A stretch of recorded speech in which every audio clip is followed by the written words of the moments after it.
चित चोर बाजू बनवलनी हे,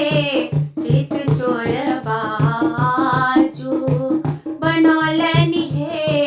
सब सान गुमान गमौलनी हे, सब सान गुमान गमौलनी हे, चित चोर बाजू बनवलनी हे, चित चोर बाजू बनवलनी हे, एही चित चोर बाके सिरमनी मोरिया, एही चित चोर बाके सिरमनी मोरिया, सुंदर छवि छहरौलनी हे, आहे सुंदर छवि छहरौलनी हे, चित चोर बाजू बनवलनी हे, चित चोर बाजू बनवलनी हे, एही चित चोर बाके लाले लाल धोतिया, एही चित चोर बाके लाले लाल धोतिया, कान्हे जनेऊ लपटौलनी हे,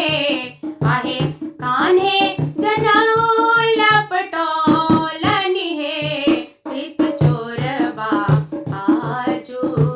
बनवलनी हे, चित चोर बाजू बनवलनी हे, कथी के उखर कथी के मूसर, कथी के उखर कथी के मूसर, कौने रंग धान उखरिया में, आहे कौने रंग धान उखरिया में, चित चोर बाजू बनवलनी हे, चित चोर बाजू बनवलनी हे, चित चोर बाजू बनवलनी हे, सोना के उखर मणि के मूसर, सोना के उखर मणि के मूसर, लाले रंग धान उखरिया में, आहे लाले रंग धान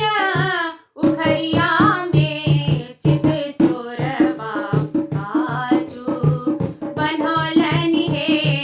चित चोर बाजू